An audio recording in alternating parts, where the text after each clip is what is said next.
has gone up to this point, what you can expect out of the fight, where you can watch the fight at. Can the Browns legally move out of Cleveland?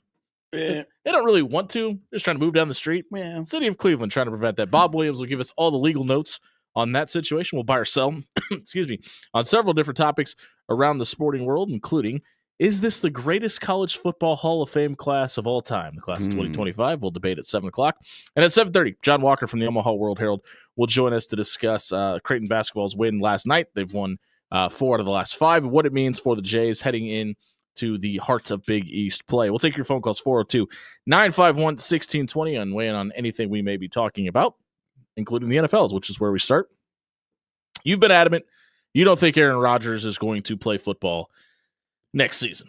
I don't has know that if I've changed? been adamant. Okay. I've said I don't You've said think it a couple so. times. I don't think he's going to play next year. I think he's done. That's my feeling. Yeah.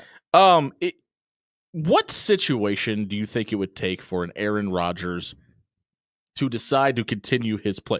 But the reason I think this is because I don't think anyone's going to want him on their football team. Right. So it's got to be a perfect situation. I think a perfect matchup with a coach, a winning situation, and obviously a team that's desperate for a quarterback. Now, I've got an idea. oh, Yeah. okay. Because I know exactly where he would want to go. To Dallas. It makes sense because With you Mikey have Max. probably the friendliest owner in the entire NFL to player and job security. Okay. They are in desperate need of a quarterback, allegedly. I still think that Dak Prescott can get the job done. I'd take Dak Prescott over Same. 70% of the NFL starting quarterbacks, probably maybe even higher than that. Also, Aaron Rodgers is still 41 years old. That does, play a little bit of a factor. But if Dallas was willing to deal, I think the Jets would listen to that offer because Aaron Rodgers does not seem to be the right person to get it done and is a little bit of a locker room cancer. A little bit. A little bit. Yeah, a little bit. We were talking about this off air, but the Pittsburgh Steelers aspect of it is really interesting because I think the thought process around it would be Mike Tomlin can reel him in. I don't know if that's the case, but Mike Tomlin has been a pretty good manager of personalities and a good locker room leader. And he's also had some pretty good pillars in place to help police a locker room. Now, he's never really had a quarterback of the volition from a personality standpoint of an Aaron Rodgers. Now, that's a completely different animal, obviously, in both their times in their career. And I think a lot of people think if you could manage the weirdo that is Russell Wilson and win win 10 games with that situation, that if you could get any kind of piece of what Aaron Rodgers was in Green Bay, it could work. No, it couldn't. Russell Wilson. Yeah. Can I jump real quick, John? Go ahead. All right. Russell Wilson is a completely different kind of weirdo than Aaron Rodgers is. That's a fact, yeah. Aaron Rodgers is a legit weirdo who's going to say weird stuff and is going to tick people off just to tick people off. I think they're because both legit weirdos, but okay. Russell Wilson, though, He's a try-hard weirdo. He's a positive weirdo. I've been watching this AFC North Hard Knocks the entire season. And while Russ, yes, is weird and does make you go, ugh, why you're such a cringy guy. It's in a positive way because he's like, all right, boys, keep your head up. We got to do this. Come on, guys. We can win this game. Football is fun. Football is great. Is Russell Wilson Richard Simmons? Because that's kind of the vibe I just got. He might be. Yeah. He's like on the football sideline, Richard Simmons. It would be like if I went around this room after every single segment and was like, all right, guys, it was a good segment. It was a good drive, good segment. Come on, we can do better. I'm a little disappointed you don't do that, if I'm being honest. He was doing calisthenics in the aisle on an airplane. That's Richard Simmons behavior. Yeah. Yes, come on. But here's the reason it wouldn't work. Well, or that it's stupid to even entertain the Pittsburgh thing. If they give up on semi-washed Russell Wilson to get fully washed Aaron Rodgers, it's completely ridiculous. That's so dumb. I think the only way you do it, though, is if you don't think Aaron Rodgers is completely washed, right? Because there's a little bit. I mean, listen, It's the Jets. It's a bit of a dumpster fire of a franchise. He didn't seem to like the head coach a whole lot, despite what he said on his best friend Pat McAfee show. But feels like you have the personality as a head coach in Pittsburgh that if things go south like that, it's not going to matter, especially if you can find a way to maybe restructure Justin Fields' deal, keep him in Pittsburgh, or Russell Wilson as a backup. Since you brought up the analogy, I'm going to say it like this. You can pull something out of the dumpster fire and salvage it. Sure. But not if it's something that's actively contributing to the dumpster fire. Yeah, not the actual fire right? itself. If it's not, it is, this is like, oh, we're going to take the gasoline from the dumpster fire and use that on our own. No, this is awful. It's a terrible, terrible idea. And if Pittsburgh does it, it's the end of Mike Tomlin. And just on the face of it, it's a terrible fit for the Mike Tomlin-led Pittsburgh Steelers. Because he is a 100% we over me guy. Could have said that same thing about Russell Wilson, though. And you bring... He's not a we. He's no. I mean that it What could do have you mean? that it could have led to the end of the Mike Tomlin era. Oh, okay. Yeah, no. Because I was like, Russell Wilson is a us. total we guy. Yeah, we over He everybody. loves the we. Yeah. But you're bringing in the ultimate me guy if you bring in Rodgers, who's like, I want to have control. I want to do this. I want to have a package of plays. And he's just not. He's not at that point in his We got to career. get Alan Lazard. Which seems to be a thing.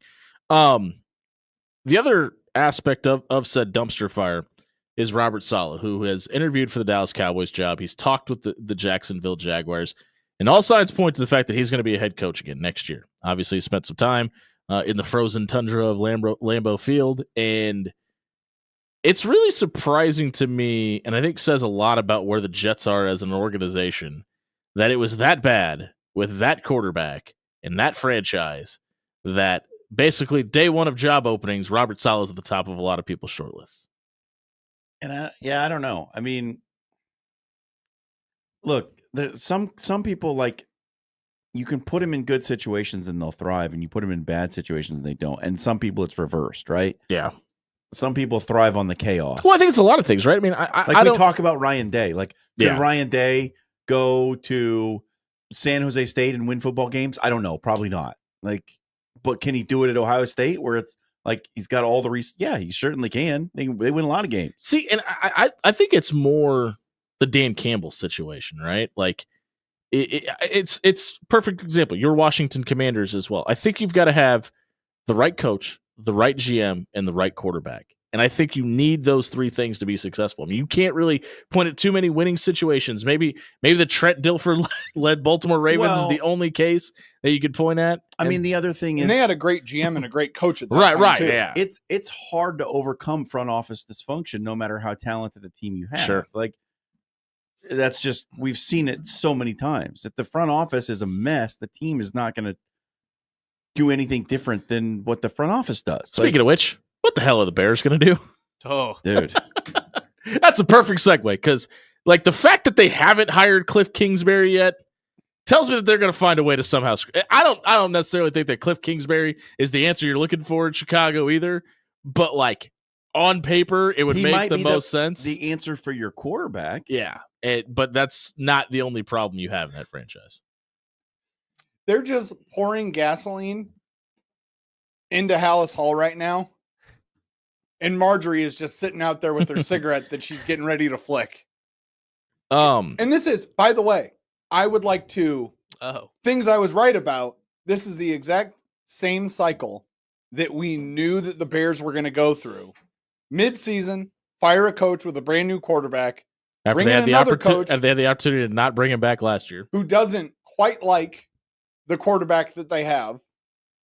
And so Caleb Williams, have fun and pick your next team. This is why drafting Caleb Williams and like, listen, was he the best overall quarterback? Maybe. I think you could still have that argument despite the season that Washington is having, because I don't know if you flip flop those two guys for not having a similar situation about what Jaden Daniels is. Because like we said, front office and coaching matters. Hello. And listen, I think they've hit a home run with their GM in the nation's capital. But I thought it, like, bring back Matt Eberflus. Someone said Matt Nagy. They almost did that once too. Bring back Matt Eberflus and drafting Caleb Williams just made no sense because you were going to regress somebody somehow in some way, no matter what the situation was, unless Caleb Williams was Peyton Manning. But even Peyton Manning had a pretty dang That's good true. head coach. Yeah, well, and he had a pretty rough first year too. Yep. But it just didn't make any sense then. It doesn't make any sense now. And I think you're kind of, to some degree, handcuffed to what your hire is going to be at the behest of making sure that the development of Caleb Williams is the priority of your franchise. And is that necessarily going to put you over to the next level and help you win a division? Maybe. But I mean, I think the people of Chicago and anybody that knows football would say, well, if you invest in your defense and then spend a little less money on a lesser than quarterback to see if you can develop them, it's probably a better way to win football games. But I mean, just as an example, look how much difference hiring the right coach can make. Like, look at where Detroit is now. Yeah. Look at where Washington is, and we think they're going to be now. Right, but even if you put the same coaching staffs in Washington and Detroit with the GMs that they have in Jacksonville and Dallas, are we having the same conversation about success? I don't know if we are. Because having administrators and having your boss allow you to be who you need to be be successful is a big part of that. Sure, it's not like Jacksonville and Dallas are in this absolute dregs of a terrible stretch like Washington and Detroit were. Sure. If Dan Quinn is under Dan Snyder, do you think the same exact success is happening? Because I don't. I don't think it's the same, but I think they would be successful. Yeah, because I mean he had success in Washington, but Arthur Blank's. I don't know.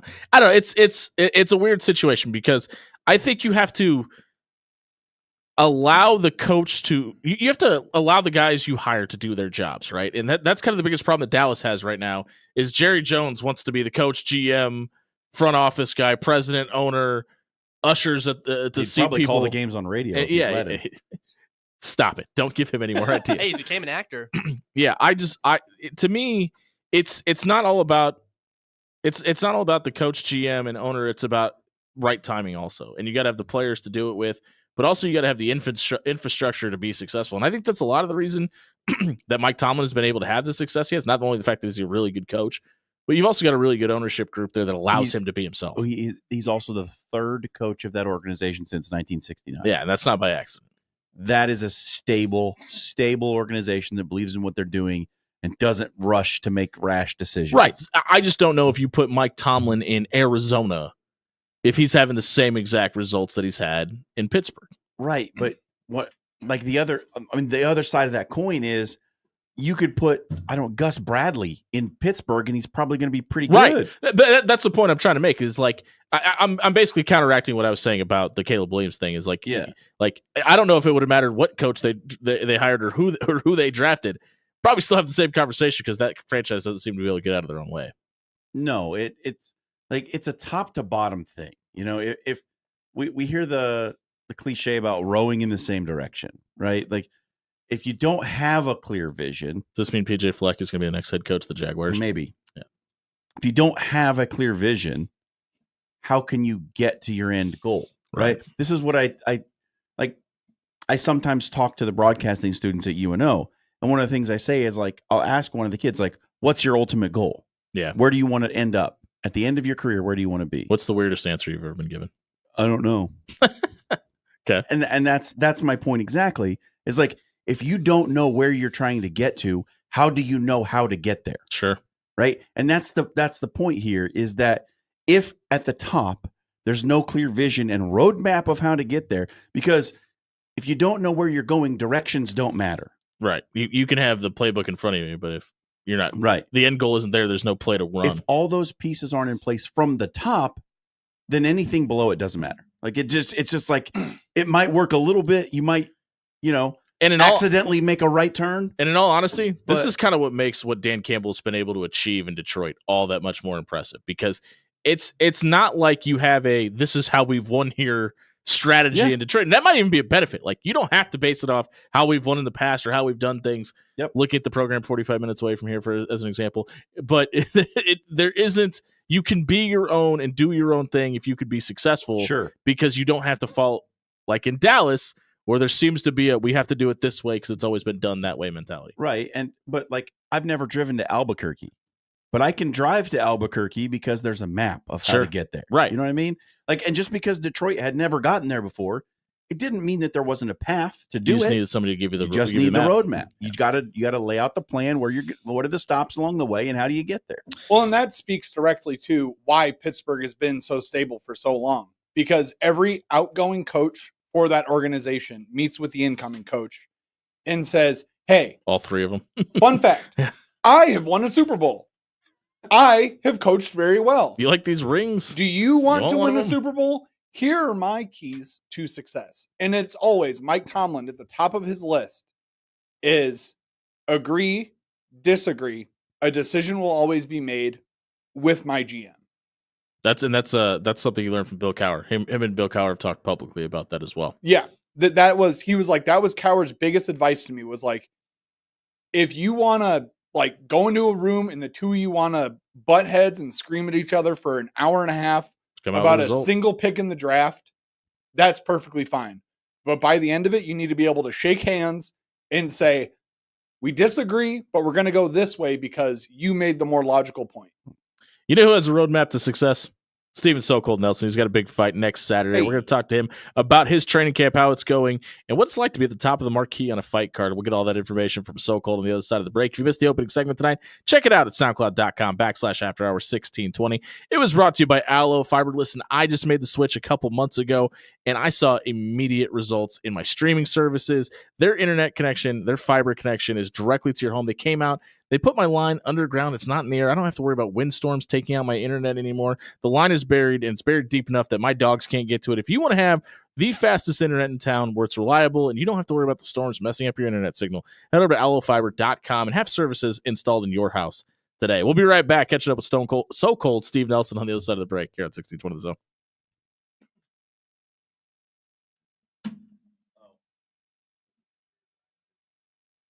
Hey everybody, John Schreiner here for Jerry Ryan Clothing and Sportswear. Hey, if you are looking for some great gear for all these winter sporting events, especially the ones that may be happening down at the CHI Center downtown, and you need a little Billy Blue Jay in your life, get yourself to 78th and Dodge right now. Plus, there are some great January clearance sales going on. Suits, sport coats 50 to 75% off. Pants, shirts, and sweaters 25 to 50% off, and jackets are 25% off. You know it's cold out there. You know you need a new jacket, and you know you need the one that's going to make you look great. And don't forget the Husker and Jays gear, the Johnny O, the Peter Millar, the Cutter and Buck. Get it at 78th and Dodge. Dan, John, Jake, and Monir the Taylor would all love you to stop in and tell them that After Hours sent you. Check them out, 78th and Dodge, Jerry Ryan Clothing and Sportswear, dressing Omaha for over 50 years.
Welcome back inside the After Hours Lounge on a Wednesday night, presented by Bellevue University. Download the BU Bruins app to keep up to date on all the championship action happening on Bellevue University's campus. Speaking of championship action, we're catching up with our good friend Steven So Cold Nelson, who joins us here now on the After Hours Lounge. Steven, thanks for being with us.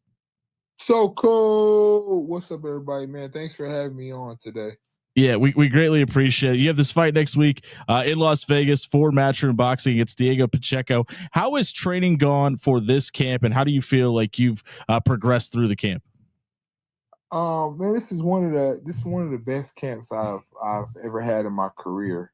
But the biggest thing I can say to sum it all up is that, just staying focused, because when I'm focused, like, I make big things happen. So I just got to stay focused all through camp. I've been doing it, been looking great and sparring and training, and the weight looking great. So, everything is going as planned. The fight is January 25th. You're at the top of the marquee. That's a new spot for you. How does it differ for you mentally, being at the top of the marquee and being the main event match? Man, like, I knew the day was coming. I just didn't know when, so it's here now, and I had to seize this opportunity, man. It just feels great to, be on the poster and be the main event, and for the world to actually finally get to see Steven So Cold, because for so many years I have my counterparts, being promoted and getting these opportunities, and I just knew someday I had to get my chance. The promotional aspect is an interesting one because you're self-promoted, but this fight is through Matchroom. Why Matchroom, and how did this matchup come about? Well, the last fight I had while I was on the Buzz undercard was through Matchroom, and I had a great showing. So this guy, I was following him on Instagram, and they posted what's next for Diego Pacheco. And me being paying attention to my weight class, I know that he's like number one in multiple sanctioning bodies, like number 1 or 2, 3, like he's up at the top. So I knew, like, this is where I'm supposed to be at. I'm better than these guys that is out here right now. So I get on the post and I say, hey, I tagged him and say, hey, instead of them putting you with people they know you can beat, they need to put you in there with somebody like me. And he responded and said, let's make it happen. I said, all right, I'm going to have my people contact your people. And that's how the fight happened. You wear a ton of hats, man. You do stuff for B&B Boxing. You mentioned that you obviously are very close with Terrence Crawford, his camp, and help him prepare for fights. And I'm sure he's doing the same for you. How much does it help you or benefit for you to kind of keep your finger on the pulse of what's happening, stay on social media, stay in the know of who's in your weight class and who's looking for fights? Is that difficult for you, or do you enjoy that process? I mean, that's the new age of marketing. Nowadays we have marketing right at the tip of our fingers and stuff. So use Facebook and Instagram and Twitter the right way, you get the right benefits from it. People have a lot of cons about it, but there's a lot of pros for it too. So you fought in several different venues. You fought in Omaha, you fought in LA. This fight is in Vegas. How much does your training differ based on where you're fighting at? Training doesn't change. I decided to train in Vegas for this one because of the quality of work I can get being out here, because Vegas is like the mecca for boxing. So it's a lot of great sparring out here. So that's the reason why we chose. But as far as what I do and how I train, you got to train hard. We have a regimen that we follow, and it has worked for so many boxers, which is why our team, is so strong. So I just got to just follow what we've been doing. But my mental focus and what I put out is what makes the difference. Who's going to be in your corner? Can you give us a little insight? Who's going to be in your corner for this fight? Same coaches, man. They're more than just a corner or the coaches. They're my brothers, brotherhood. You got Bomac, you got Red, you got Saul. Bud to be there ringside. Bernie be right there ringside. We got the full squad. how big of a deal is that? Because you talked about regiment and training not changing, but knowing that the same guys every single fight are standing over there to give you advice, to nitpick, to kind of guide you through every single fight, and it's the same voices. That's the big thing of sparring and working in the gym is that, everybody else give you props like, oh man, you look great today. But Sure. these coaches, they're hard. They're hard on me. They're like, hey, nah, man, you was doing this, you was doing that wrong. Like they're picking apart the bad stuff. And I hear their voice so much that fight night, all the screaming and yelling and stuff going on, I can still pinpoint those voices and hear them in the corner yelling out instructions and stuff we've been working on. And I know what they're talking about. Steven So Cold Nelson joins us here on the After Hours Lounge. He's got a fight coming up next Saturday, January 25th, with Diego Pacheco. Steven, we know you like to get in the bag a little bit when it comes to the creative side and your outfits. You gave us a little bit of an insight in LA about the Machiavelli style shorts that you're coming out with. Can we get any little detail about what the fight gear is going to look like next Saturday? Every time I fight, my uniform resonates with what is going on with the fight or what's going on in my life. And at the time, the Tupac was perfect for it. And for this fight, if I have to, I might just turn it into a street fight. So sure. Okay. All right. Hey, where can people order the fight and support Steven So Cold Nelson? To watch it, they can go to the Zone app, DAZN. It'll be on there. And then if they're out here in Vegas, the fight will be at the Cosmopolitan Hotel, and the tickets are on sale on Ticketmaster. You just search Pacheco versus Nelson, and they come right up. That is the Nelson and Pacheco versus Nelson. Steven So Cold Nelson. Steve, we appreciate the time. We know your schedule's busy. Good luck, and we'll be rooting for you on Saturday. Thank you. Appreciate you, man. You have a good day. You too, brother. That's Steven So Cold Nelson getting ready to take on Diego Pacheco next Saturday. Like he said, if you're going to be in Vegas, check out the Cosmopolitan. Tickets available on Ticketmaster. Or check out the DAZN app to support a local Omaha fighter. He's been in Terrence Crawford's corner. For anybody that watched the Errol Spence fight, he's the one that actually designed Terrence Crawford's fishing gear style shorts. He obviously got the big win out in LA that he alluded to as well. If you missed his interview, want to find out where you can find So Cold's fight at, check it out at soundcloud.com/afterhours1620. It was brought to you by Cunningham's Pub. It may be a new year, but it's the same amazing experience at the two great locations for Cunningham's in Blackstone or at the Old Mill location. If you want beer and wings on us, head over to Twitter and follow us at AfterHours1620. Follow us on Facebook at AfterHours1620. Retweet the GIF or the Cunningham's logo we posted tonight, and we're going to enter you into a drawing to win a $25 gift card to Cunningham's Pub and Grill. Can the Cleveland Browns legally leave the mistake by the lake? We'll talk about it with Bob Williams of Williams Law on the other side of the break. We come back here on 1620 The Zone.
6:35 on a Wednesday night edition of the After Hours Lounge, brought to you by our friends at Bellevue University. If you haven't decided where you're going to attend class in the fall, head over to bellevue.edu and register for classes. Become a Bruin tonight. If you haven't decided where you're going to play football, hopefully it's not in the city of Cleveland, because they don't know where they're going to be either. Our good friend Bob Williams from Williams Law joins us now to discuss what dumb decision the not the Irsay family, excuse me, they've made a bunch of dumb decisions as well, but the Haslam family have made today. There's a football life documentary on the Browns moving to Baltimore and how they changed the identity of the franchise. Dee and Jimmy Haslam have owned the Browns since 2012. They wanted to move the team to a dome stadium in Brook Park, which is about a 20-minute drive from their downtown Lakeside venue now. But the Modell law is in place. That was put in place in 1996 when Art Modell moved the Browns to Baltimore. This law prevents Cleveland-based sports franchises who built the stadium on Cleveland tax dollars from moving without approval from the city, and the city would essentially have 6 months to acquire the funds to buy the franchise if this were to happen. Now, they're not moving out of the city of Cleveland. They want to move down the street, but technically it would be out of the city, though. They're out of the city limits. Technically, Yes. but that'd be like saying moving a team from Omaha to Gretna would be like moving them outside of the city. 9 miles, I think it is. Less. It's 8.7. 15 miles south of Cleveland. That's as the crow flies, but from a driving standpoint, it's 8.7. From a legal standpoint, and have you ever seen the movie Rounders? Oh, yeah. It reminded me of the scene where the guy in the checkout's like, "Hey, could Steinbrenner move the Yankees?" And I forgot about that scene. And Mike's like, "How would I know?" I was like, "I feel like this is something a lawyer should know." Can the Haslams move the Browns? Can they? That has yet to be determined. I think you got to look at any precedent that had been set. This is actually a legitimate, well, maybe not legitimate. It's a law that's actually on the books in Ohio. Again, enacted in 1996 as a response to that prior move you discussed a few moments ago. The closest there was to any litigation on this point actually coincidentally involved the Haslams back in 2018. Sure. So back in 2018, they ironically used the law as a shield to prevent the Columbus Crew, was it MLS? MLS, yeah, their MLS, MLS team That's my MLS from team. moving to Austin, Texas, and in turn forced a buyout in which they were, guess what? The purchasers of said team. Yeah. So we have a little bit of irony going on. And This so is before a Houston man robbed them of $230 million guaranteed. But neither and here nor that's there. the truth too. So that case was settled, meaning a court did not actually have to set legal precedent on that particular issue, which would have been the constitutionality of this law. So that law has stayed in place because there was a settlement. Now you look at where the Browns are with this today. Now they have since filed suit themselves in federal district court looking for clarification on whether or not this law is actually constitutional on a number of levels.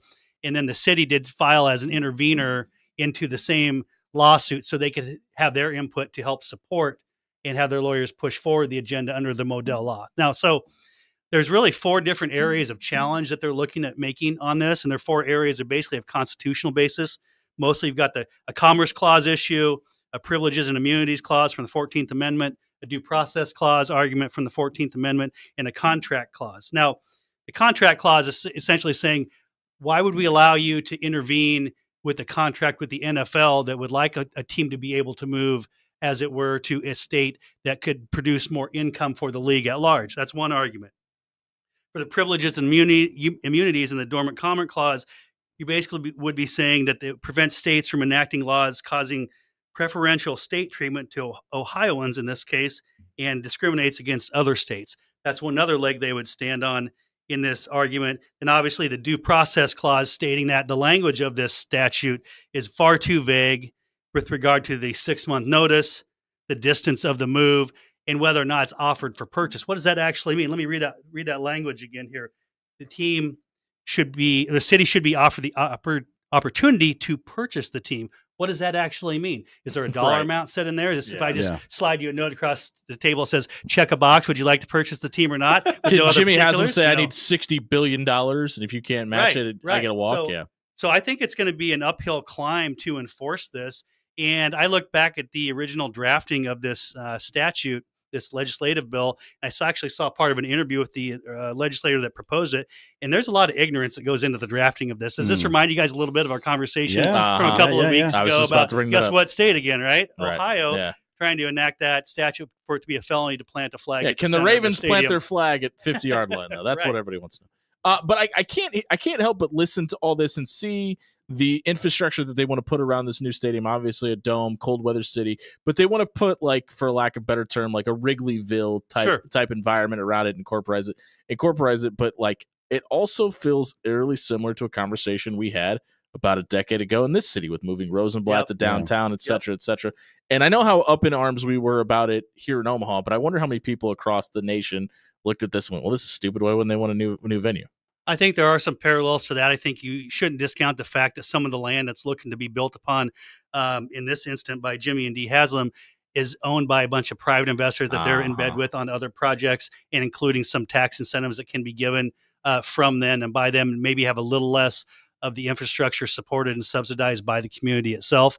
And again, we shouldn't forget either that the city itself has proposed a huge budget for renovations, because the stadium does need renovated. The community around it needs renovated. Oh, it's a uplifted. dump. Yes, I've been there. It's absolutely. a dump.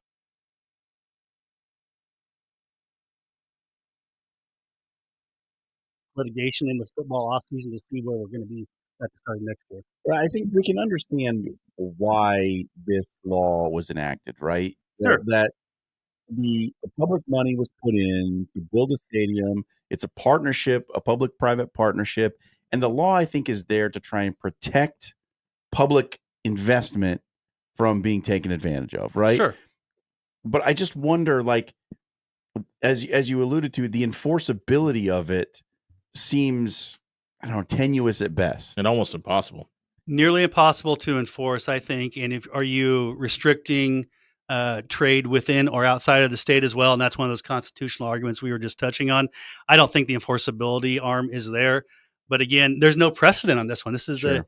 a case, a first case on this specific issue that's going to have to be settled in the court. Do you think this is something that is going to rise to the level of a Supreme Court decision? I would not doubt it, actually. Yeah. I think that this will probably fast track to the state Supreme Court from the federal courts and to the local federal district court, and the Supreme Court may actually pick this up, and I could definitely see that happening. Just because it's such I don't know, there's big money involved, and it's like something we've never heard of before, right? This is not like any lawsuit that's ever been had before where a state is trying to restrict the movement of a private enterprise. You've got intra and interstate commerce that's Yeah. being affected here, so I think that the Supreme Court certainly could intervene at some point in time. And just, is there any way in your mind that, like we've talked about the enforcement, is there a path forward for the city of Cleveland to win in this case? Or is it just going to take a super sympathetic justice Because somewhere? big bank usually takes little bank, and there's a lot of money on the other I guess side. it depends. In their current federal district court, there could be some leans towards helping out the city, but once it goes through the appellate process, I think that road gets a little tougher, a little more difficult. And again, this is on a federal level, not a state level, as Right. I misspoke earlier. It is funny though. Just one more point, Jimmy, here, that the Haslams used this law to Yeah, be able to as a buy the shield, Columbus yes. Crew, Yeah. and now they're fighting against it on the other side. Yeah, there's a lot of irony there, right? Yeah, that's funny. We see, even more recently, the Rams moved from St. Louis back to Los Angeles, and the whole city of San Diego was up in arms about the Chargers moving to SoFi as well. Does it surprise you that more pro franchises or even pro cities don't have this put in place for this reason? Well, I'm guessing that anytime it was proposed on a legislative level within the state, that people probably took a long, hard look at it and said, I don't think this will pass constitutional muster. Yeah. And I'm guessing if you were able to somehow wave a magic wand and do that research, you'd find a lot of literature on that point. A little bit of holes in, Yeah, in, in yeah. the, I in the think problems too. I think there's a cheese grater. Yeah. I told you last week that when you came in this week, I needed you to grab your soapbox and stand on it and talk about your Birds if they beat the Dan Campenon's beloved Green Bay Packers. Do you have your Jim Rome-esque smack talk ready to go tonight? I don't need to rub it in the poor guy's face here, Dan. I like Dan. I think the game was won in the trenches on both sides of the ball. The Eagles didn't need to throw the ball overly effectively. I mean, Dallas Goedert did have one of the show me plays of the, that of the stiff arm postseason. That was pretty good. Pretty aggressive up there with Derrick Henry's stiff arms as well. So no, I'll just revel in the victory and next game up for us. Yeah, which is Brody Heideman's Rams. Now, keep in mind, he is a high schooler, so you can't be too harsh on him. Do you have any trash talk you'd like to? Like that's ever stopped you before? I am a polite professional. Any shade for the Rams this week? You're going to wait and let the talk be Just done. welcome to Philly. It's going to be cold. It's going to be tough, and those California boys aren't going to know what hit them. You know what we probably should have talked about was the Philly fan who lost his job for being a complete d-bag. Oh yeah. Packers Oh my fan God, that was stand. awful. Did you see Yeah, what his job was? I did not see what. But He He's got in- for BTC Capital.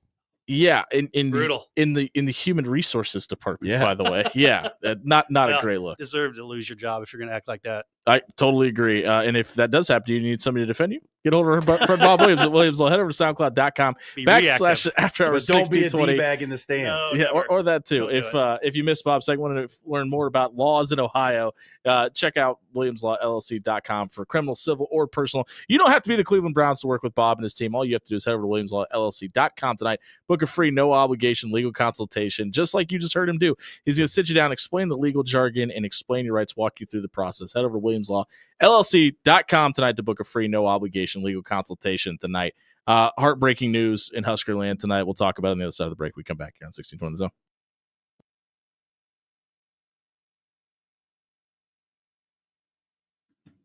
Hey, everybody, it's Jimmy Allen here for Pepper Jack's Grill. 10 great locations throughout the Omaha area. If you can hear the sound of my voice, you're near a Pepper Jack's right now. Stop by. I grabbed Pepper Jack's for lunch today, the one over off 132nd Center. Stop by, grab a steak rice bowl, onions, mushrooms, green peppers on top of it, a little bit of that spicy ranch, some black olives to top it off. You can grab whatever you like at Pepper Jack's tonight.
6:50 on a Wednesday night here on 1620 The Zone, brought to you by Bellevue University. If you're deciding where you want to go to college, head over to bellevue.edu and look at the options that Bellevue has available. You don't have to go to classes on Fridays. You do the majority of your classes online. It's a great 4-year experience. Check out Bellevue University tonight.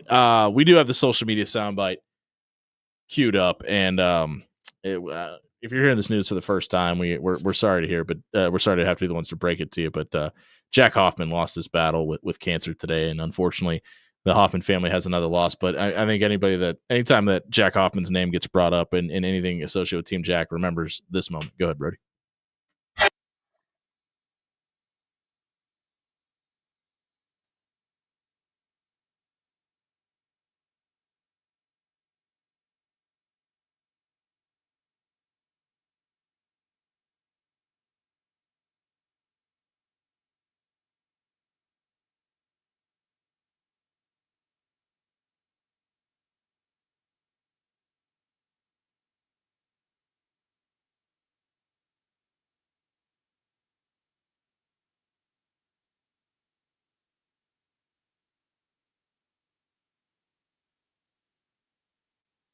Yeah, and that obviously is Jack Hoffman's touchdown run in the spring game at Memorial Stadium, and just such a cool moment. And for everybody that says that spring games don't mean anything, or that maybe they need to be gone by the wayside or whatever, you don't get this.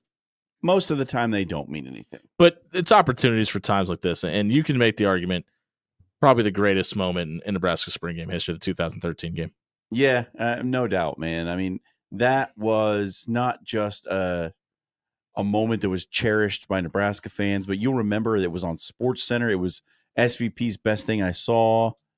It was a feel-good moment for everyone. And it was just like connecting the humanity to sports, right? Like the reminder that these are all human beings. As much as, we get into our passions and we get upset about things, and, it's all about the spirit of competition and all that. There's still people behind it. And that was a real humanizing moment, I think, for the sports community at large. And it was something else, man. It was a thing that, like, we hadn't really seen anything like it. Yeah. And Jack loses his battle at,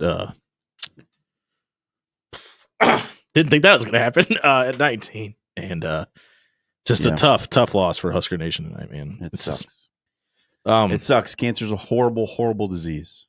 And obviously a lot of people waiting on Rex Burkhead's comments, and all he said was, I love you, Jack, and tell Jesus we said hello. And it's a tough loss, man. Jack Hoffman, for never being a Nebraska football player proper, is going to be one of the most remembered people to ever put on a Nebraska absolutely jersey. And everything that Team Jack and his family have done for pediatric brain cancer and awareness is just tremendous. And I hope that never goes away. I hope the spirit of Team Jack and the foundation kind of continues to fight and do all the right things. If you missed the social media soundbite tonight, check it out at soundcloud.com/afterhour. 1620 is brought to you by our friends at Pixel Fire Marketing. If your business needs help with social media marketing, website design, or engaging your business online, check out pixelfiremarketing.com for more details today. The social media experts will ignite your social media presence, entice your ideal client, and engage your brand online. Check out pixelfiremarketing.com tonight. We'll be right back, buying or selling, and having a little more fun here on 1620 Zone. We come back. Hey, everybody, it's Jimmy Allen here for AX Plumbing. I've been telling you for a while now how many times that AX Plumbing has come and bailed me out. They've been bailing our listeners out. If you've got plumbing problems around your house, maybe you don't have the finances available to be able to pay for it right now, there's financing available at axpservice.com. Nick and his crew will help you out with your long-term plumbing problems. Make sure they don't come back and get your house back up and running. Check out axpservice.com to work with a locally owned plumber. They'll leave your home or business cleaner than they found it.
Top of the second hour here on 1620 The Zone, brought to you by Pyramid Contractors. Head over to pyramidroof.com.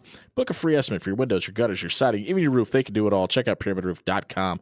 Book a free estimate with Kyle and the team over at Pyramid Contractors. It's time for Buy or Sell. Brody Heidemann has some questions in the sporting world fired up for us, including Hall of Fame talk. What do you got for us, Brody? Urban Meyer, Nick Saban, Michael Strahan, and Michael Vick will all be in the 2025 College Football Hall of Fame class. Buy or sell is the greatest class of all time. I don't know about the greatest of all time. I'm buying that it's easily top 3, though. You can make a couple different arguments, but right now with Urban Meyer and Nick Saban, just those two coaches alone being in the discussion, I think it's very cool that they're going to get a chance to go in at the same time. You throw in a guy like Michael Vick, who really changed the way that we look at football, and by the way, Michael Strahan, who had an even better pro career than he did college. It's hard to make the argument against it, specifically with those two coaches at the top of the list. Yeah, it's pretty good, man. It's tough to think of one that's better. I mean, maybe the Barry Switzer class, like maybe.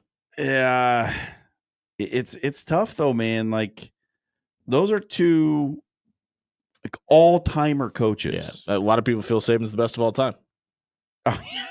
If you don't think Saban's the best of all time, there's that contingency out there that don't. So I will say some. I do. I personally do. But yeah, this is going to be hard to top. I'll tell you. I haven't gone through every class, but if you can find one better, I'd love to hear it. Yeah, Brody. For decades. No, did you have a take, Dan? I was just gonna say bye. Oh, okay. Yeah. Of all the ones that I was, that's why I skipped, because I looked through a couple too, and I was like, man, those two as the headliners, it's pretty tough to beat. Yeah, of all the ones I was able to look up, I was like, when Michael Vick is the third most clamored person in your Hall of Fame class, it's a pretty good one. Like, I have few arguments to that. For decades, conferences have benefited financially from men's college basketball teams making the NCAA tournament. After a unanimous decision on Tuesday, easy for you to say, the Division I Board of Governors approved that women's basketball can now and will have financial gains from the tournament as well. Buy or sell, this is well overdue. So a lot of people are going to look at this and say, obviously it's overdue. The problem is the women's NCAA tournament has not necessarily garnered as much financial gain as the men have.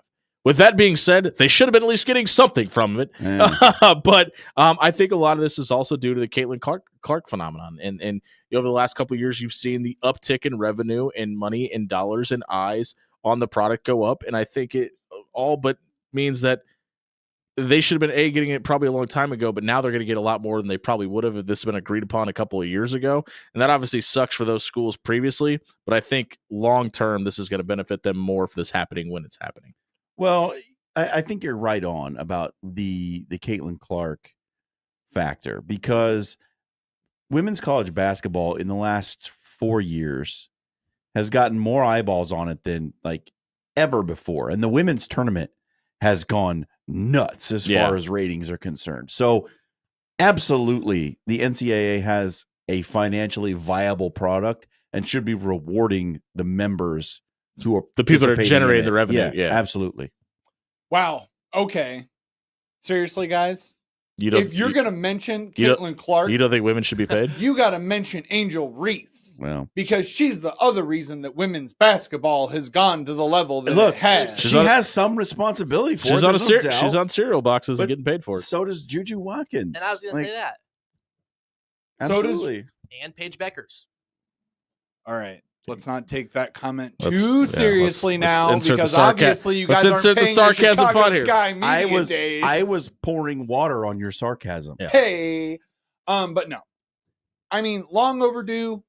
Yes, because they should have been benefiting this whole time, because men and women should be on an equal playing field when it comes to the monetary value of your sport. Now, can we get the women's volleyball tournament in situations where they don't have to be the fourth thing happening that day at their venue? Sorry. Oh my gosh. And maybe so that their games don't finish at midnight? And that they actually have broadcasters on their game. Yes. They've remedied some of that, which is good. The first round this year, every first round or the first round games that weren't picked up by national broadcasts were just games on ESPN Plus without broadcasters.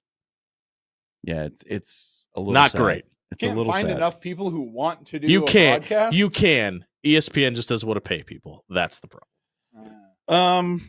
A lot of those are not ESPN centric productions. ESPN Plus just picks up the stream, which is what I did for Creighton. Which I is was fine. paid- I was paid by Creighton to do those which games. is fine. But if you're going to take the responsibility for putting the broadcast on your platform, then you should take the responsibility of putting the broadcast on your platform. Yep.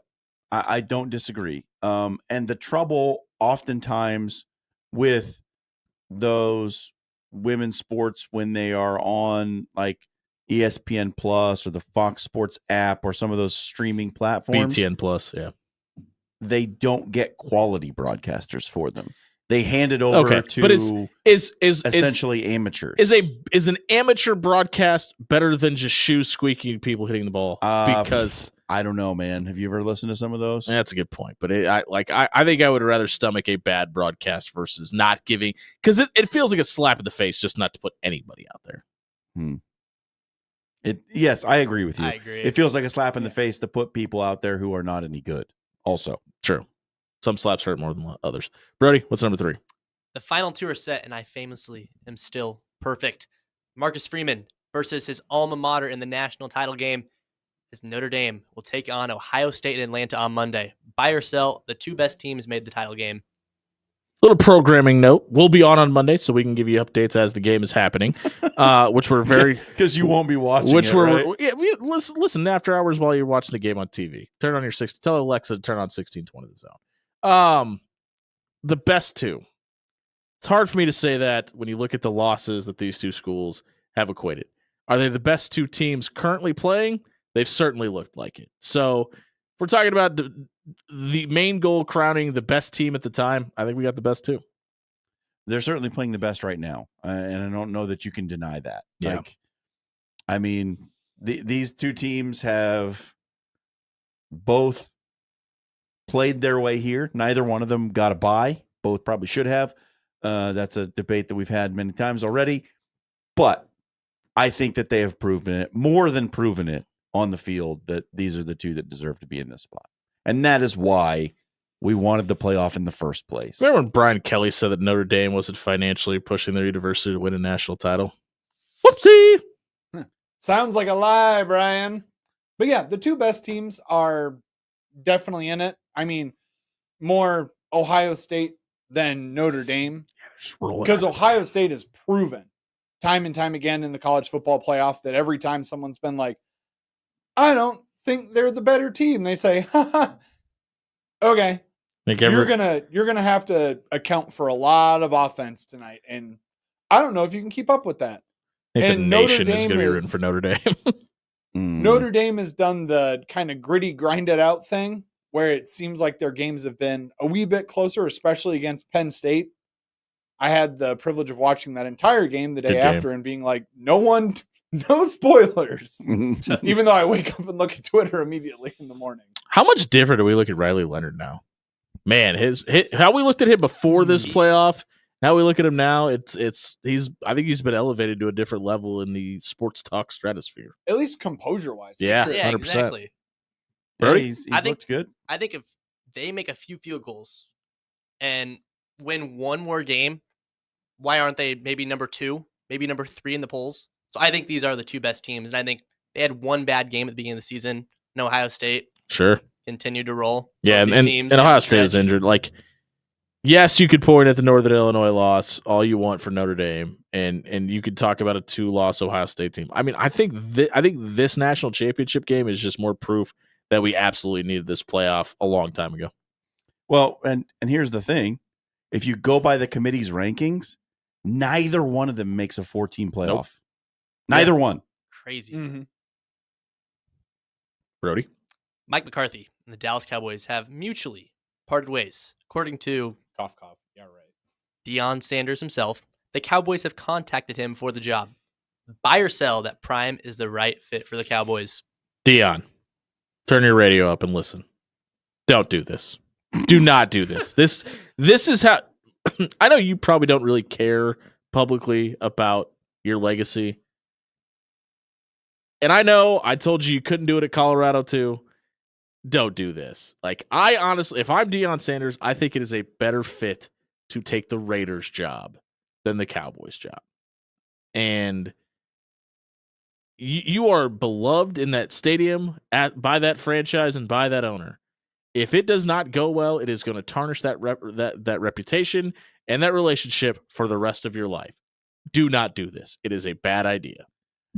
Here's why he shouldn't. Here's why he's not the fit. Deion's shtick doesn't work in the pros as a coach, right? How many times have we seen it where a bold, brash, rah-rah college coach goes to the NFL and flames out because he can't relate to the players because he's too ego-driven? Do you think that's different because Deion was a former player, though? Because it kind of feels like him and Micah Parsons might be handshake meme worthy. I mean, they might, but you've got to relate 1 through 53. Sure. Are you And saying that Deion Sanders can't relate to Cooper Rush? I don't think Deion Sanders can relate to most of them, right? I just don't. He can get college kids motivated because he can pump the rah-rah and bring his Louis and all that nonsense. You think they'll play his theme All the song at the beginning of bluster. every Cowboys Like, game? Please. We know this, right? We know this about NFL players. They don't respect bluster. They respect real. And like I don't think it's real. I think it is bluster from Deion. Maybe he believes it in his own head, and that's fine. But I don't think he's going to garner the respect 1 through 53 of an NFL roster. I will say this. He turned around the absolute doormat of Power 5 schools. And I don't care if you go out and get all the Jimmies and Joes in the world. You've got to be able to coach to be able to do what he did at Colorado. And now, does that equate to him being able to win at the NFL level? I don't know. But I am done with the Deion is just playing head coach and not doing his job and doesn't know how to do it. Because I think this season alone has proved to me enough that you. But what did they win? Won 9 games. Like, okay, listen, I know they didn't win a single championship. They didn't win a Big 12. They didn't even compete for a Big 12 championship. But you're talking about taking a 1-win team and winning 9 games at a Power 5 level school. Brought in a lot of talent. Also, I just want to throw in my 2 cents real quick because this is a great fit, but not for Deion. It's a Whoa. great fit for Jerry Jones. In what way? Because as we have already stated once on this program tonight, Jerry Jones wants to be head coach, GM, president, owner, effectively dictator of the Cowboys. And Deion Sanders gets him that because he is a first-year head coach who can do the rah-rah stuff in the locker room and can handle the majority of the personalities on the team because he's handled his personality all these years Sure. and he seems to be doing all right with it. But Jerry gets to handle everything else when it comes to roster construction and roster moves. It's a great fit for Jerry Jones. It's not a great fit for Deion. I think it's a crash and burn scenario. I also don't know if the Cowboys' reputation and what they want the star to stand for allows you to pull off the don't draft Shador because he's not coming to your franchise. I'm going to take my son. We're going to find a way to get Travis Hunter fiasco that I think everybody could see coming from a mile away, right? Like, I know they could do the pomp and circumstances and stand on their own all they want. I just don't see a situation in which they don't. He's doing something for me. Where they don't try to pull the Eli Manning-esque move. They can't get them both. I mean, they just can't. There's no way they're going to get them both. Yeah, I think the NFL has a huge problem if that's something. Unless Dallas obviously trades up or they would gets have because look, it's not going to work in the NFL. It's not going to work to say don't draft him. He's not playing for you because they're going to go be like, okay, guys, if you want this guy, we're going to draft him, and then you're going to give us a trade if he's going to play for you. Like NFL owners are ruthless with this stuff, man. Like you remember when Eli told the Chargers, "Don't draft me, I'm not playing for you," they did it. They did it anyways, right? Yeah, they had a trade. And It listen, doesn't play. And listen, honestly, I think this puts if this happens, if they hire if it's the Raiders or if whoever, if somebody hires Deion Sanders and they try to play this move, I think there's enough on paper from the Eli Manning, from the John Elway-esque moves that whoever has that pick that can monetize it gets a king's ransom for that pick. If that's you want the him that bad, scenario- if you want him that bad, you're gonna have to pay us for him. If that's the scenario, and I'm the Titans, I'm drafting Shedeur number 1 overall. Absolutely. And then I'm going to say, hey, he's the number 1 overall pick. Now you pay me for him. Yeah. How much are you willing to give up to get him? It would be stupid on the part of the Cowboys if that's the case to do that. Might be a good question for Bob Williams next week. What are the legal ramifications from a franchise for basically hijacking the draft? I mean, they can try. They're going to get hijacked right back in the other direction. Yeah. Speaking of quarterbacks, and I'll ask the next question since Brody's working hard for me. Quinn Ewers is declared for the NFL draft. Do we buy or sell? It's the right time for the Texas Signal Caller to walk away from college football. I think it's the right time. Buy. This is a pretty weak quarterback class, and I think the one next year is going to be a little stronger. This is a good chance for Quinn Ewers to get drafted, probably somewhere mid-first round. Yeah. And it's a good opportunity for him because there are plenty of teams out there who are looking for quarterbacks in a fairly weak quarterback draft. And listen, let's call it what it is. He's won at a higher level than Shedeur and Cam Ward both have. Well, and he might not be the number 1 overall pick or number 1 overall quarterback taken. He's got an argument for it, though. But here's what I like about Quinn Ewers. He has been through a tremendous amount of adversity. Some of it caused by himself, admittedly. Sure. But just being honest, It's right? just funny because you're like, yeah, there's no argument for that. He has gone to Ohio State for a boatload of money, got inside his own head, got driven by his ego, had to transfer out, went to Texas. He's dealt with injuries, has had to humble himself before the new coaching staff. I don't know if it wasn't premeditated that he was going to go to Columbus, get the bag, and go back home. You can't. I don't think so. I don't think so at all. I think he would have been perfectly fine staying in Columbus, playing, doing well, competing for national championships, etc. if the line to secession would have been there for him.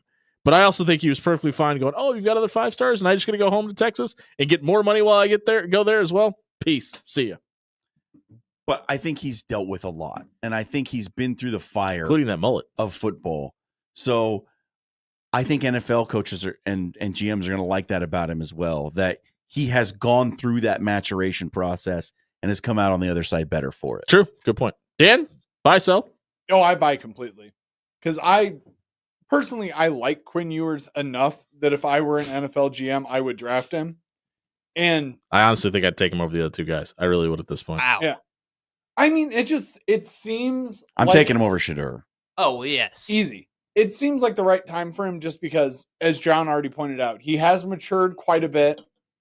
Maybe not to the level that you would like to see exactly. Yeah. The comments before the Cotton Bowl were a little bit egregious, in my opinion. And that shows a little bit of a lack of character and a lack of class on his end specifically. But I still think I do when think you get him in the Wonderlic room, when you get him in the team testing where they're, he's smart. taking him through the routes, seems like he knows what his, reads are. I do think grand picture, big scheme type things, he handled the Arch Manning situation pretty well. Like, all things considered. Like, he could have been much worse about it. And we've seen quarterbacks do that. Yeah. And he did a good enough job just playing football and letting that be its own side story on its own. ESPN gives him a 2nd round grade he's the 3rd overall quarterback in the rankings with an 83. They give Cam Ward a 91, 89 and Shedeur Sanders a 91. No, Shedeur's 91. Okay. Yeah. But here's why when you look at statistics, it doesn't like you have to see the eye test, because there were a couple plays this year and even last year where Shedeur clearly made business decisions. Like, could have forced a throw and probably needed to, but didn't want the interception on the stat sheet and chucked it into the 16th row because of Shedeur, not what Colorado needed. Like, I don't know. That's going to put up one red flag for me with a first round pick. Yeah. I mean, Quinn Ewers, he's gonna go out there and he's gonna get a bag because there's after Shador. Well, that he's apparently quarterback leaving three, $6 million on the table in South Bend if you I- believe certain rumors and innuendos. I think So. he'll still get. I mean, I think, let's say he goes 20th overall. Sure. I want to say it's like base salaries. I think it's $6 million. Yeah, I think it's 8.5, but yeah. Denver's not taking him, Brody. Not Denver, but They got a quarterback? around. Somebody will take a shot. Oh, for sure. Maybe the Rams. Yeah. Somebody might even trade back and see if he's still there. He's got first round. Despite what that grade said, he's got first round. Oh, talent. yeah. He's And the 60th overall prospect. And what we've seen is if one quarterback comes off the board, it's immediate knee-jerk reaction. People start overreacting. Anybody remember name a Tim year- Tebow? Name a year when the top 3 quarterbacks in the draft didn't go in the first Yeah, round. well, Kenny wait. Pickett. Or wait, not what year was that? Kenny Pickett win the first round. That was he said top 3. Oh, no, he said the top 3 quarterbacks didn't go in the first round. Oh. Yeah, it's gonna be an interesting draft for this reason though. Like as soon as one quarterback comes off the board, trades are gonna start flying. Hey, if you missed Buy or Sell Tonight, check it out. SoundCloud.com/After Hours 1620 was brought to you by our friends at Controlled Comfort Heating and Air. Did you spend a little bit too hot of a summer in your living room? Did your HVAC kind of take a little bit of a dive on you? Don't let that happen this winter or again this summer. Get a maintenance appointment with Controlled Comfort Setup. They'll come out, they'll take a look at both your AC and your heater. Make sure both are ready for the respective seasons. Head over to controlledcomfort.com. Book a maintenance appointment tonight. We'll get back into more of the NFL talk and talk about the playoffs when we come back here on 1620 Zone.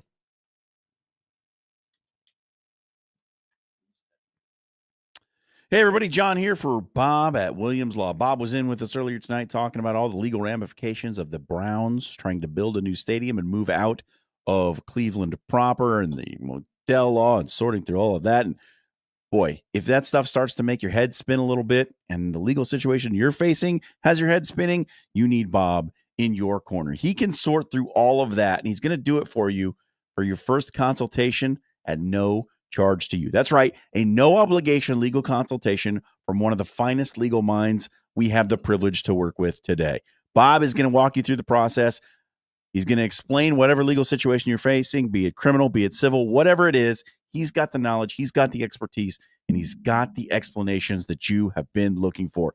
Don't let there and sit your head spin with your legal situation facing you down here in the new year. Get it taken care of and get your free no obligation legal consultation. Call Bob 402-522-6317 or check out williamslawllc.com.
Oh yeah, that's how I. 7:24 on a Wednesday night here on 1620 Zone, where we give all the best drinking advice to you. It is a Wednesday night, so don't forget to head over to our Twitter page, share out the gift of our wings tonight, and follow our page. We'll let you know to win a $25 gift card to Cunningham's Pub. Just a reminder, they are also doing their Great Reuben debate in Blackstone. Don't forget to head over to the Blackstone website and vote for Cunningham's Pub there as well. The NFL playoffs are, we are 25 days away from the Super Bowl. This football season flew by. And then the sadness sets in. It's cold out for no reason. Stop basketball. Well, there's a reason. It's because of the angle of the tilt of the Earth's axis, Jimmy. It's a stupid reason. And It's not. it's not a good reason. The home teams. All right, It makes Neil. life possible. All right, Neil deGrasse Shriner. Yeah, the home teams go 5-1 in the NFL. The Commanders need to doink through the uprights to get the win in Tampa. But the home teams go 5-1 this week. Biggest surprise. Hey, only one of us has a team still alive in the playoffs. Who is that? That's not true. Brody Heidemann has a team still alive in the playoffs. What Brody's only a part-time member of the show. True. Part Still. timer.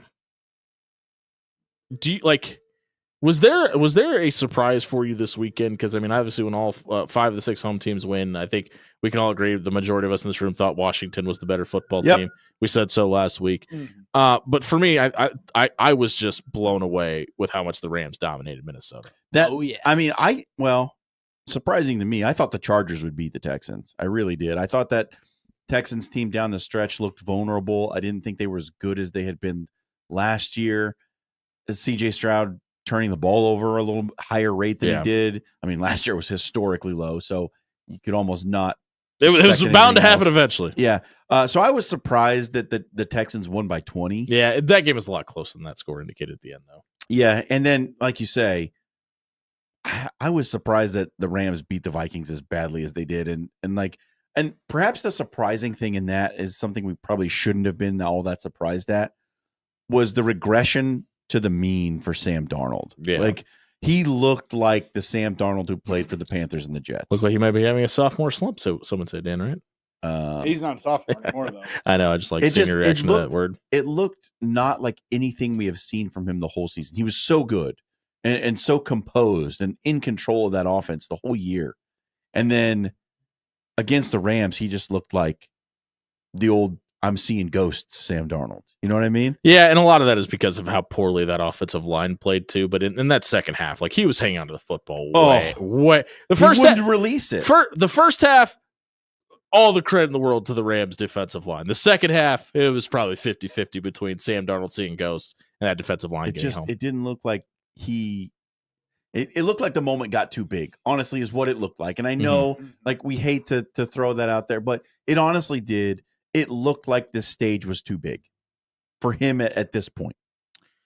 Were you surprised at all with the way the Commanders performed on the road? Rookie quarterback. I mean, obviously Dan Quinn's got Super Bowl experience. Yep. But the moment did not look too big for Jaden Daniels. Well, I'll tell you the only thing I was surprised at was that they held the Buccaneers to 20 because the defense has been porous all season and they've just relied on Daniels to do something magic to win games. But that dude, Jaden Daniels, he's man, that dude. That was the perfect description. He's got some kind of moxie that, like, for a young quarterback, you just don't see too often. Well, especially when He- Mike Evans got rolling, to your point about the defense too, right? I mean, that one drag route across the middle, like I was like, oh, that's not good because they found something in that I mean, defense. they got a fortunate break on the Baker Mayfield fumble that Sure. probably would have added to the point total for the Buccaneers. They were marching in to score. right. So that there was a fortunate break. But now we there. have that meme that'll last forever on the internet of Baker with his hands on his head, though. Yeah. So thank God So for that. I think the defense held the Bucks, who are a prolific offense, Yeah. to just 20 points was kind of surprising. Dan, what were you surprised the most about other than the Packers messing the bed? I was actually gonna give flowers to Bobby Law's Eagles Yeah. because He handled it with grace. Some call them the Quinn Ewers of this program. I was extremely surprised at how much time Jalen Hurts had to throw in that game. Yeah. That Eagles offensive line, It's nasty. they might be one of the best front five that we have seen. Like, it's crazy to think like they're replacing Jason Kelsey and they're this good. Beef jerky.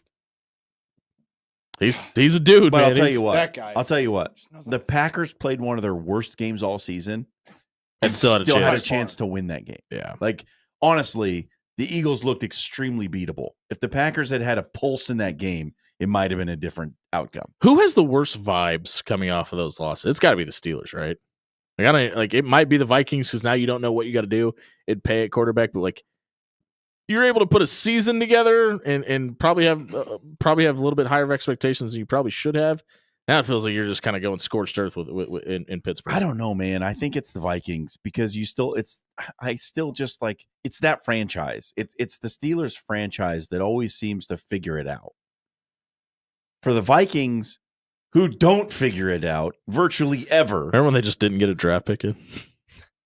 and now they had this question of like, do we run it back with Sam Darnold? I mean, we won 14 games. Like, Mhm. do we do this We were a again? heartbeat away from the number 1 overall seed. I don't Do we move on to JJ McCarthy, who's a rookie, and like try this experiment? Like it, Honestly, The with those vibes wide for receivers, I might. Yeah. are very weird. And you want to talk about Minnesota vibes when Justin Jefferson was exiting the game into the tunnel and he did the Deuces. Yeah. little peace sign. I was like, oh no. What if And as a Packers fan, I was like, oh yeah. what if Give me JJ. you just put Justin Jefferson in Kyle Shanahan's offense? Hmm. Don't talk about salary caps. Let me dream for a minute, all right? Woof. This weekend, Saturday, Texans at Chiefs, Commanders at Lions, and then Sunday, Rams at Eagles, Ravens at Bills. What game are you looking forward to the most? Well, obviously, Commanders Lions. I Okay, mean, Take your fan cap off for a second. but Live in the honestly, real world with the rest of us. That game could be like 38-41. Yeah. That game could be incredibly high scoring. That's going to be exciting. I cannot believe the Lions are almost 10-point favorites in that game. Dan, what game are you excited about the most? Honestly, probably Chiefs Texans. Okay. Because to be honest, a week of rest is always good for any football team. So the Chiefs will be firing probably on all cylinders. And then to all the earlier points that we made about the Texans, they looked kind of good. And they seem to have found this little bit of gelling in general as a team. That's the one that I'm looking forward to viewing the most. But the one that I'm like, Being honest, though, it's Ravens. Bills, Yeah, I was going to right? say. Yeah. Deep down So in the pit of Lamar my Jackson soul- plays Josh Allen this weekend. Yeah. Ravens Bills. Yeah. It's going to be the best game on the slate. And It the is going to be Ravens are the 1 most point road awkward running favorites. quarterback battle that we have ever seen, with tall, lumbering White and speedy Lamar Jackson. Thank you for wording that properly. Yes. We'll be down to the Final Four next week, guys. I can't believe it. Like it is. So It's fast. gonna be great football, and I think we're gonna get great matchups no matter who wins.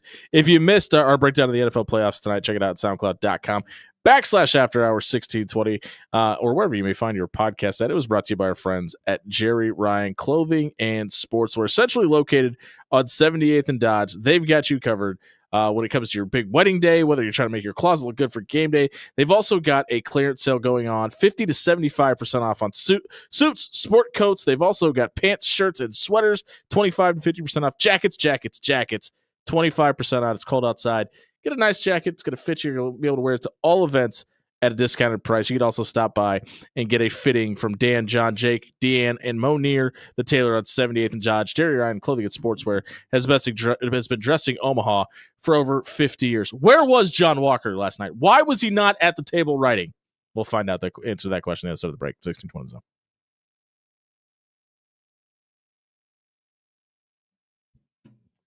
Good evening, folks. Stan Campion here once again to remind you that Pepper Jacks is soon to have 12 great local locations, which means that I now have 2 extra options for where I can get my steak gunner Philly with all of the vegetables, including some of that jalapeno juice to make it a fireball, extra spicy, just the way that I like it. And of course, if I'm at one of Pepper Jack's 12 great local locations, I'm not going to skip the fries, and neither should you. So go to Pepper Jack's tonight.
7:37 on a Wednesday night on 1620 The Zone, brought to you by Pyramid Contractors. Head over to pyramidroof.com. Book a free estimate for your windows, your gutters, your roof, your siding. They do it all. Check out pyramidroof.com and get a free estimate today.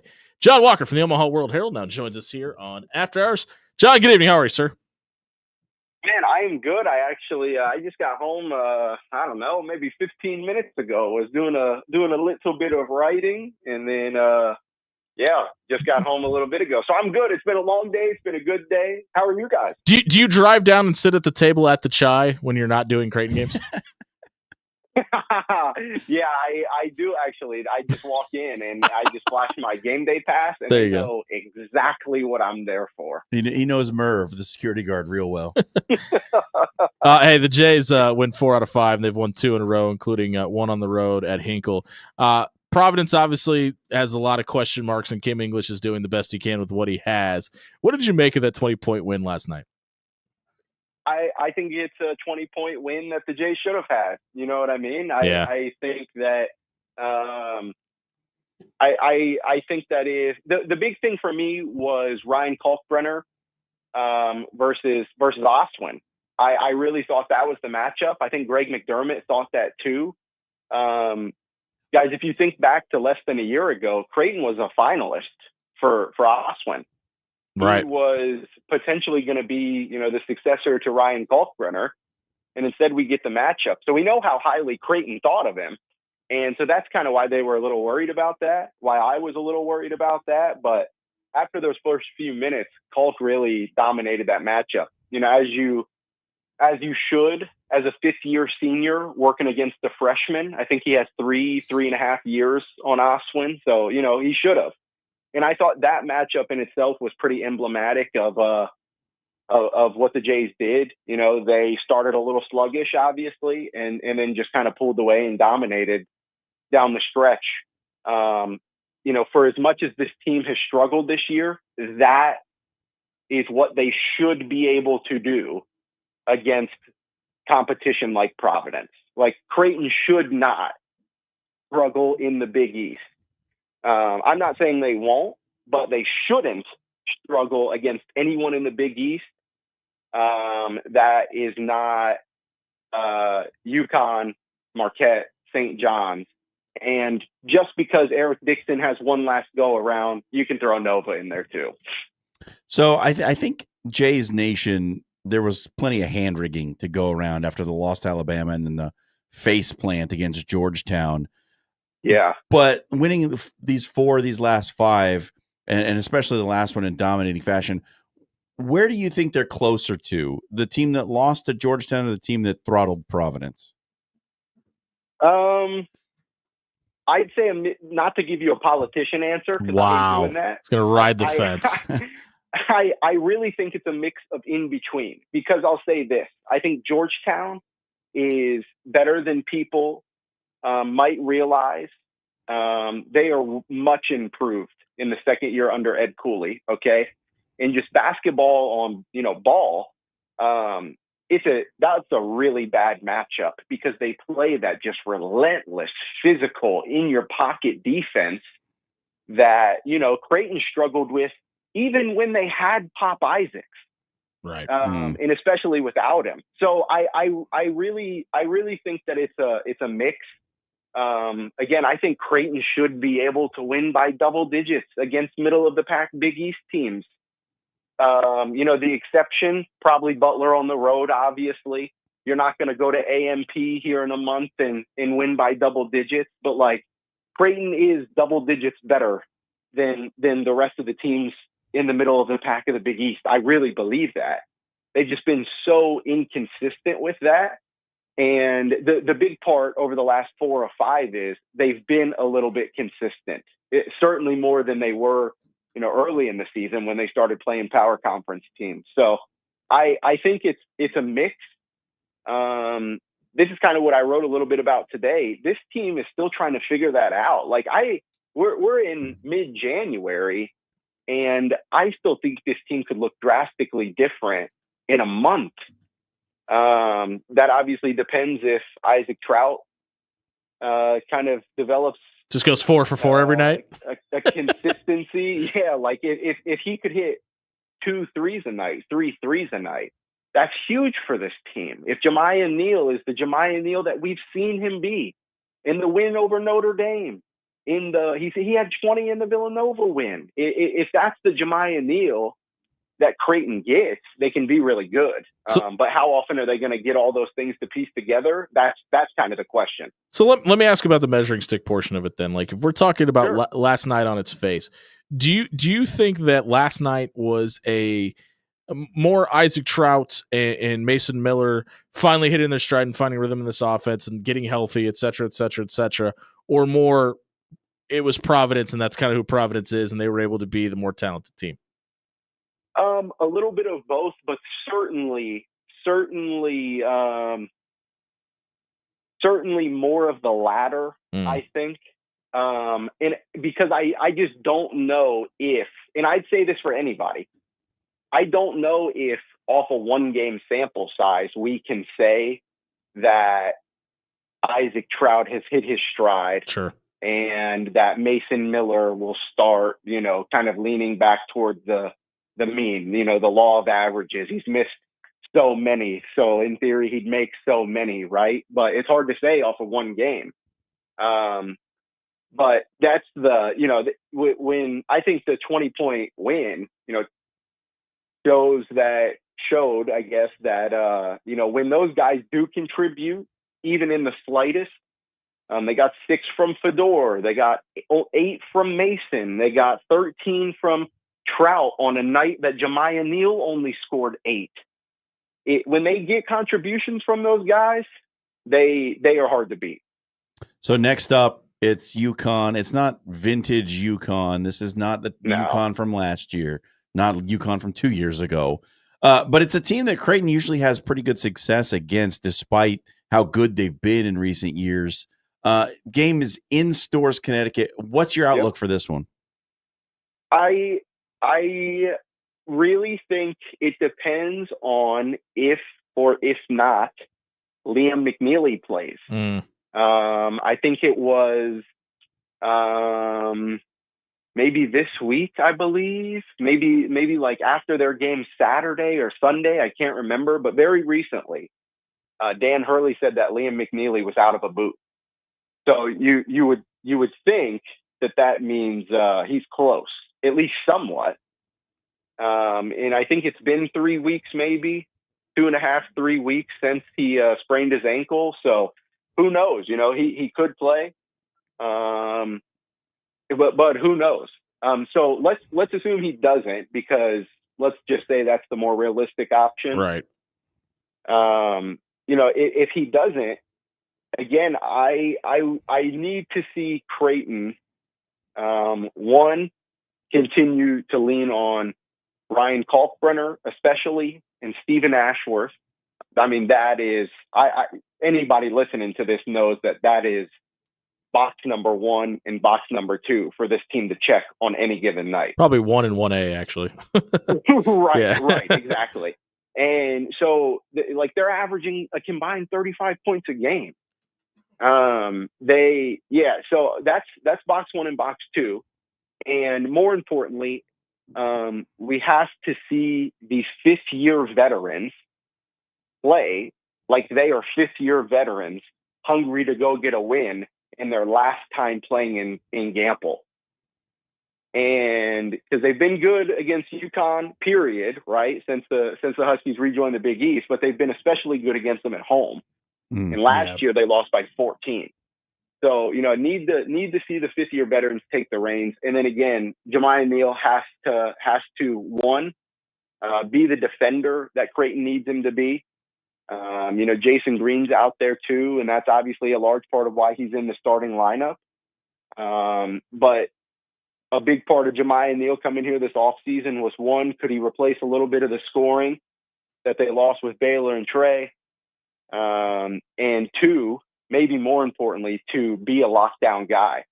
And he did a heck of a job on Cam Jones. We got to see him do that again at UConn. And if they do those 3 things, if they get those 3 things, and then again, a little bit of help from the bench, there's absolutely no reason Creighton cannot win this game. Husky's obviously a little banged up as well. I mean, Alex Caravan's missed some time. You Yeah. just talked about McNeely being in the boot. Solo Ball has kind of had to take over a little bit more Yep. of the perimeter or the main scorer for the team. Who do you think is the most important Husky to shut down if McNeely is available from a defensive side on Saturday for Creighton to win? It would probably have to be Caravan, right? You Like, would think, but there's just so many anomalies about that team right now. I know. And the thing is, here's what Greg McDermott does a really good job of doing. For example, against Kansas, they knew that they were not going to be able to take away everything that Kansas does. Few teams can, right? Even though Kansas itself is not the best version that it's been. So they said, okay, we're going to take Hunter Dickinson away, like teams have taken away Ryan Kalkbrenner. And we're going to force you to hit threes. And DeJuan Harris went 4 for 20 something. And so Greg McDermott and his staff have done a really good job in the last few years, especially this year, of saying, okay, we know we're going to give this up. We've got to give this up because we can't cover it all. But if we take this away, it gives us our best chance. And I would love to see, McNeely or not, what Creighton does matchup wise. Are they going to switch like we saw them do a little bit at Butler? That threw Butler out of a rhythm. Would they put Jemiah Neal on Alex Caravan and say, hey, this is it. Like we need you. We don't need you to score tonight. Right. We need you to clamp him down. Or would it be Jason Green? I'm not sure, but I think it's Alex Caravan. For the same reason that I said Creighton leans on Falk and Stephen Ashworth, like that's exactly why Dan Hurley has leaned on Alex Caravan this season. That's John Walker from the Omaha World Herald. You can find all of his work at by John Walker on Twitter as well as omaha.com. John, we appreciate it. Catch up with you maybe next week or down the road.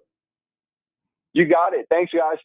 If you missed John's segment tonight, want to get caught up on all things going on with Creighton basketball, check it out. SoundCloud.com/afterhours1620 was brought to you by our friends at AX Plumbing. Home or residential, they can do it all. Check out AXPService.com for all your plumbing, water heater, gas piping, or backflow prevention issues. AX Plumbing is locally owned and operated, and they'll leave your home or business cleaner than they found it. Check out AXPService.com for more details tonight.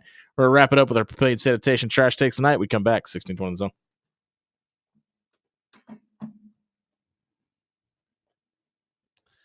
Hey everybody, John here for Cunningham's Pub and Grill. It's Wing Wednesday, and you know what that means. You got to get yourself in there. You got to follow us on social media, retweet that gift of the wings, get yourself entered for that $25 gift card to Cunningham's. Derek and the crew gave us tonight some really, really good items. We got the BLT bites for an appetizer. It's a little bit of flatbread with a piece of bacon, some tomato, lettuce, and then they put this nice little sauce on. I don't even know what it is. It's delicious. It's fantastic. It's really, really good. If you're going to Cunningham's, you want to get with the starter, get the BLT bites. You won't regret it. Then we got the brisket grilled cheese. That's smoked brisket. It's got the caramelized onions, the melty cheese on some really, really nice marble rye bread. It was fantastic. Loved every bite of that one. And then the wings tonight, the PB&J wings. Hadn't had those before. Really good flavor. You get the savory of the peanut butter, a little bit of the sweet from the jelly, and that nice smoke undertone from the smoked wings. Man, you just can't go wrong with anything at Cunningham's, and Derek and the crew prove that to us week after week after week. If you haven't been yet, check out one of the two great locations, Old Mill or Blackstone. I promise you, it's going to be one of your favorite places to go in the future. It's Cunningham's, proud sponsor of the After Hours Lounge.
It is closing time, and we are brought to you by our friends at Pyramid Contractors. If you need, if you're starting to feel a little bit of that cold air come through your windows, that's not supposed to happen.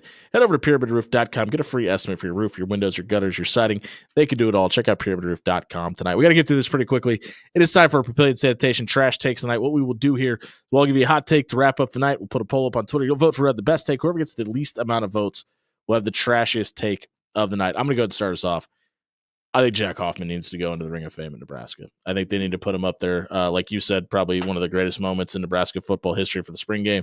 I think he deserves a spot up there. I think the moment is worth that, and it's obviously a prestigious spot, and I think the Team Jack Foundation, maybe as a whole, deserves to be up there. Yeah, I don't disagree. I think that would be an awesome moment. We talked about quarterbacks in the draft earlier. I think there's a late round steal that somebody's going to find a gem. Ooh. I like that. And that is? His name is someone I have an affinity for, Kyle McCord. Oh, I think somebody's going to take Kyle McCord. I don't dislike this trade. Kyle McCord's going to get taken in the 6th, 7th round range. Oh, he doesn't have a great grade. His grade on ESPN is like a 48. Because that 1-5 interception game. You know who else had one of those? Josh Allen.